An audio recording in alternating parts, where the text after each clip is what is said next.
Grace, peace, and spoiler alert for the movie The Way Back, starring Ben Affleck. My name's Ryan. I'm the movie pastor. I'm a pastor who watches movies and thinks about them and interprets them and engages with them. And I'm not really interested in engaging with them and judging the content and seeing oh, is this family friendly? Oh, there's sex in this one, but there's violence in this one, and which one? That's not what the movies are for. That's not what the people who created the movies were trying to do. And so that's not what I'm trying to do. I'm trying to engage and watch the movies and experience them and have thoughts about them and play with them. But at the same time, I'm not nobody. I'm a part of the movie watching experience. And when I go to a movie, that's different than when you go to a movie or when somebody else goes to a movie. If a basketball coach watches The Way Back, they'll have a different perspective on it than me, and I don't apologize for that. I'm given the Christian guy who gives speeches about texts perspective here. And that's why I was kind of distracted in The Way Back from the main plot, which was about winning basketball games, to this side character in the man named Father Mark, who chews out Ben Affleck about his profanity, his use of bad language in coaching the kids. He's nice about it. He's not clutching his pearls and I never in my life, but hey, you know, we're a Catholic school, you shouldn't be teaching the kids those words. They actually have a really good, theological debate, a very short, two response theological debate about it, where Ben Affleck says, man, do you really think with all the horrible stuff going on in the world that God really cares? And Father Mark says, well, the little things matter. The little things really do matter. And so again, I was distracted by this because I'm a pastor. I relate with Father Mark. But what an interesting thing to put in the middle of the story. Because I watch almost every movie now because I have a movie pass. That's the pass in the pastor, the movie pastor. I'm not that into sports movies. I'm wearing a bow tie right now. That's me. I'm not immediately attracted to them. And so when they started the film with the classic opening montage of oh no, the main character's life is so meaningless. Here he is driving home from his dead-end job. Here he is in the shower, but he's sad about it. I was a little eye-rolly, right? Because, okay, boy, you know what we need to fill up his life? Something that really matters, something really important that's worth living for. High school basketball. And they did. I mean, that is the plot of the movie. But they did such a good job, such a uncynical job of both affirming that and also critiquing that. I mean, Father Mark says, our main goal here is not to win basketball games, but to form disciples of Jesus Christ, and make good adults with virtue.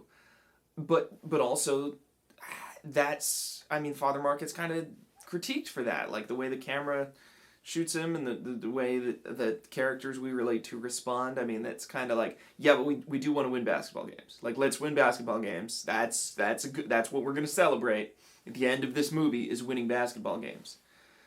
But the little things matter. The little things matter.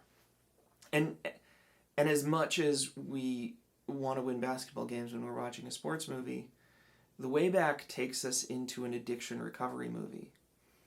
And it talks about the fact that by coaching kids, mentoring kids, helping kids get into college, helping kids develop discipline, helping kids believe in themselves, Ben Affleck's character, and by the way, I keep calling him Ben Affleck's character because he is autobiographical. It's Ben Affleck. He's playing a character that's deeply connected to his own experience in alcoholism, he finds the way back, the way back to health, the way back to recovery, by choosing to care, about something that admittedly does not matter. High school basketball, there is effort that is put into something beyond yourself, something beyond your pain, something beyond your suffering, and it's redemptive. It's worthwhile. And so we return, at least I return to that profanity discussion in the bus. It's brought back in little places throughout the movie. Affleck continues to use bad language, and at one point he uses it against a kid that he's mad at, and says, "Oh, it's against the policy. You can't be using language like that." But all the kids know, like, hey, yeah, use bad language like the coach.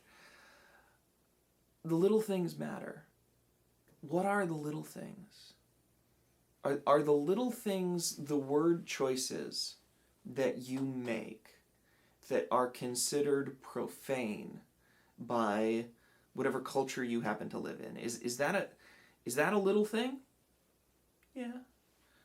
Well, what about the little things of, like, the games you play and playing them well and getting better at them and putting effort into incremental increase and choosing to engage in a way that has integrity with the game you've chosen to play?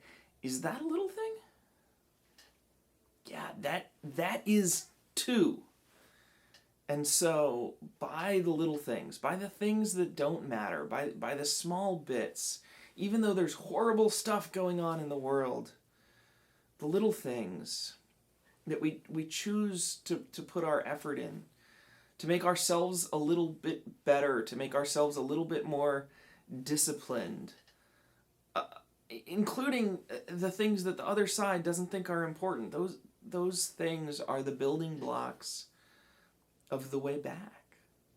Those things are the beginnings of hope and restoration and a better way of living. What a beautiful message. And a message that, by the way, is just within the context of the movie, baptized in Jesus Christ. I appreciate you waiting to the end of a long video, and so I don't want to beg you for subscribes and shares, and instead I just want to pray a blessing over you. God, as I give this reflection, I'm in the middle of a pandemic. And some of my viewers are, at least the first viewers of this. In the midst of it, pray that you'd highlight the little things, that you would help all of the people who watch this video and all of the people involved in the way back to pay attention to the areas of their life that they can just do 1% better, 10% better, just an incremental improvement. Protect them from the legalism that says they need to be perfect and allow them to be better than they were. And through that, would you give them a better kind of life? Amen. And when it seems